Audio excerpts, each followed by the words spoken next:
Good morning. Today is March 29th, 2024, and we're starting with commentary, the reign of Saul. As the first king of Israel, Saul proves to be a courageous leader, but it is clear that he is only human and therefore fallible. Although a sovereign king, Saul is not above rebuke by God's prophet Samuel. Saul's disobedience to God will in fact lead ultimately to his rejection as king. In sharp contrast to his father, Saul's son Jonathan shows himself to be a man of great character. His military exploits show a courage and strength not seen in Saul himself. 1 Samuel 13:1. Saul was 30 years old when he became king, and he reigned over Israel 42 years. Saul's sons were Jonathan, Ishvi, and Malchi-Shua. The name of his older daughter was Merab, and that of the younger was Michal. His wife's name was Ahinoam, daughter of Ahimaaz. The name of the commander of Saul's army was Abner, son of Ner, and Ner was Saul's uncle. Saul's father Kish and Abner's father Ner were sons of Abiel. The house of Saul. Jael, the father of Gibeon, lived in Gibeon. His wife's name was Maacah, and his firstborn son was Abdon, followed by Zur, Kish, Baal, Ner, Nadab, Gedor, Ahio, Zecher, and Mikloth, who was the father of Shimeam. They too lived near their relatives in Jerusalem. Ner was the father of Kish, Kish the father of Saul, and Saul the father of Jonathan, Malchi-Shua, Abinadab, and Eshbaal. The son of Jonathan married Baal, who was the father of Micah. The sons of Micah, Pithon, Melech, Tareah, and Ahaz. Ahaz was the father of Jada. Jada was the father of Alemeth, Asmaveth, and Zimri. And Zimri was the father of Moza. Moza was the father of Biniah. Raphiah was his son. Elisha his son, and Azel his son. Azel had 6 sons, and these were their names: Azrikam, Bokeru, Ishmael, Shariah, Obadiah, and Hanan. All these were the sons of Azel. Saul chose 3,000 men from Israel. 2,000 were with him at Michmash and in the hill country of Bethel, and 1,000 were with Jonathan at Gibeah in Benjamin. The rest of the men he sent back to their homes. Jonathan attacked the Philistine outpost at Geba, and the Philistines heard about it. Then Saul had the trumpet blown throughout the land and said, "Let the Hebrews hear!" So all Israel heard the news. Saul has attacked the Philistine outpost, and now Israel has become a stench to the Philistines. And the people were summoned to join Saul at Gilgal. The Philistines assembled to fight Israel with 3,000 chariots, 6,000 charioteers, and soldiers as numerous as the sand on the seashore. They went up and camped at Michmash, east of Beth-aven. When the men of Israel saw that their situation was critical and that their army was hard-pressed, they hid in caves and thickets, among the rocks, and in pits and cisterns. Some Hebrews even crossed the Jordan to the land of Gad and Gilead. Saul remained at Gilgal, and all the troops with him were quaking with fear. He waited 7 days, the time set by Samuel, but Samuel did not come to Gilgal, and Saul's men began to scatter. So he said, "Bring me the burnt offering and the fellowship offerings." And Saul offered up the burnt offering.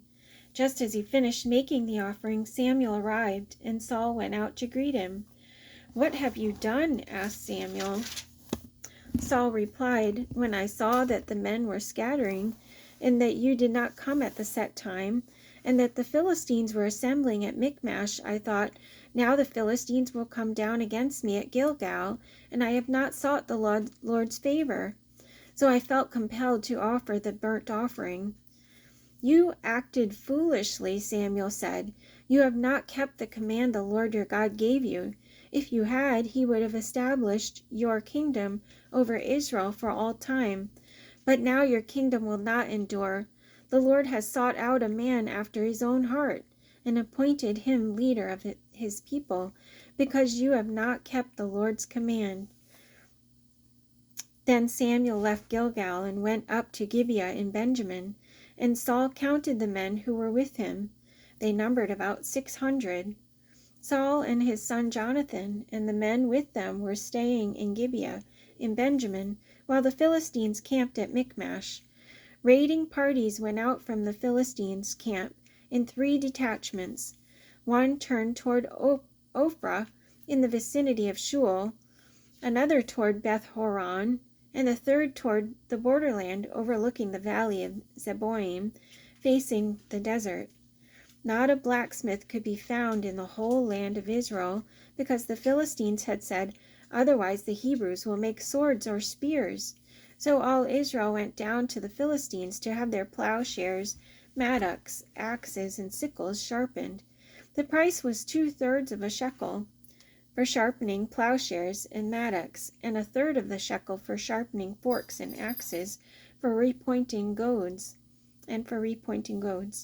So on the day of the battle, not a soldier with Saul and Jonathan had a sword or spear in his hand. Only Saul and his son Jonathan had them. One day Jonathan, son of Saul, said to the young man bearing his armor, "Come, let's go over to the Philistine outpost on the other side."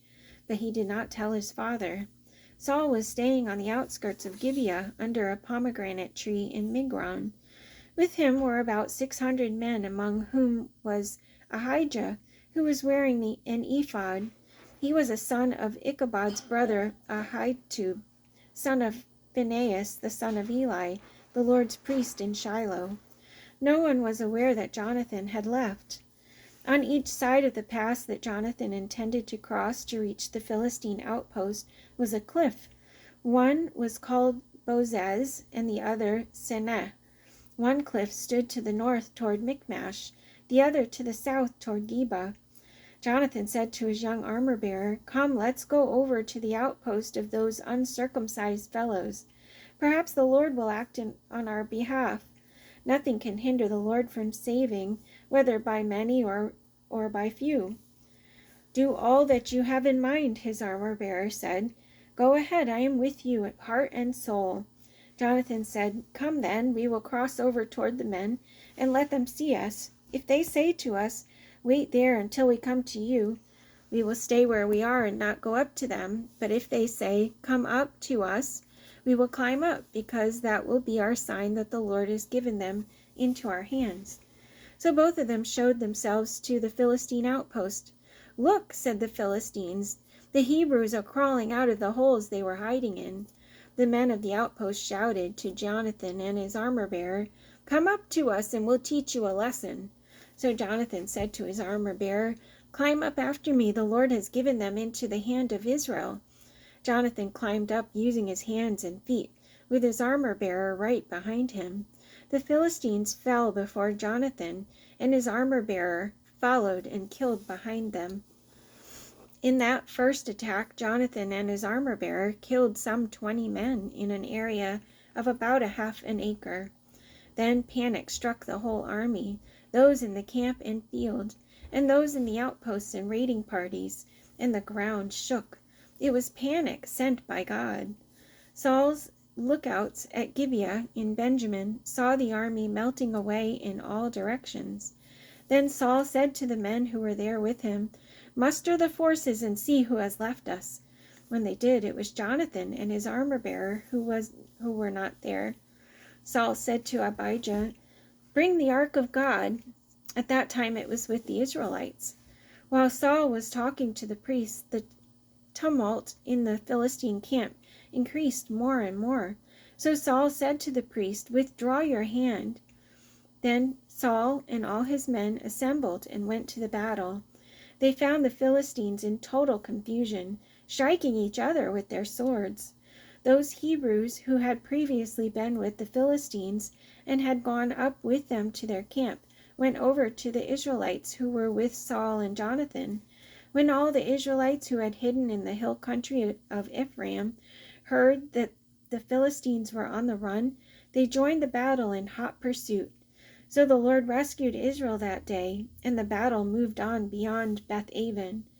Now the men of Israel were in distress that day, because Saul had bound the people under an oath, saying, "Cursed be any man who eats food before evening comes, before I have avenged myself on my enemies." So none of the troops tasted food. The entire army entered the woods, and there was honey on the ground. When they went into the woods, they saw the honey oozing out, yet no one put his hand to his mouth, because they feared the oath. But Jonathan had not heard that his father had bound the people with the oath, so he reached out the end of the staff that was in his hand, and dipped it into the honeycomb. He raised his hand to his mouth, and his eyes brightened. Then one of the soldiers told him, "Your father bound the army under a strict oath, saying, 'Cursed be any man who eats food today.' That is why the men are faint." Jonathan said, "My father has made trouble for the country. See how my eyes brightened when I tasted a little of this honey. How much better it would have been if the men had eaten today some of the plunder they took from their enemies. Would not the slaughter of the Philistines have been even greater?"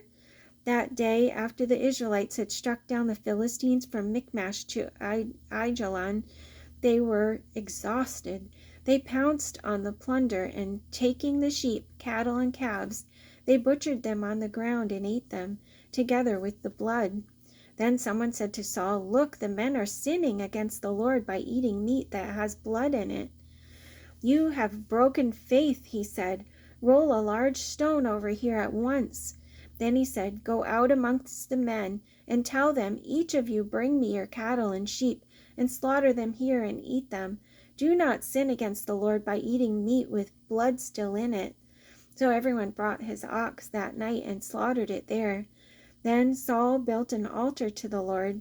It was the first time he had done this. Saul said, "Let us go down after the Philistines by night, and plunder them till dawn, and let us not leave one of them alive." "Do whatever seems best to you," they replied. But the priest said, "Let us inquire of God here." So Saul asked God, "Shall I go down after the Philistines? Will you give them into Israel's hand?" But God did not answer him that day. Saul therefore said, "Come here, all you who are leaders of the army, and let us find out what sin has been committed today. As surely as the Lord who rescues Israel lives, even if it lies with my son Jonathan, he must die." But not one of the men said a word. Saul then said to all the Israelites, "You stand over there. I and Jonathan, my son, will stand over here." "Do what seems best to you," the men replied. Then Saul prayed to the Lord, the God of Israel, "Give me the right answer." And Jonathan and Saul were taken by lot, and the men were cleared. Saul said, "Cast the lot between me and Jonathan, my son." And Jonathan was taken. Then Saul said to Jonathan, "Tell me what you have done." So Jonathan told him, "I merely tasted a little honey with the end of my staff, and now I must die?" Saul said, "May God deal with me, be it ever so severely, if you do not die, Jonathan." But the men said to Saul, "Should Jonathan die, he who has brought about this great deliverance in Israel? Never! As surely as the Lord lives, not a hair on his head will fall to the ground, for he did this day with God's help." So the men rescued Jonathan, and he was not put to death. And that's it for today. I'm having fun with this reading so far. Can't wait for tomorrow.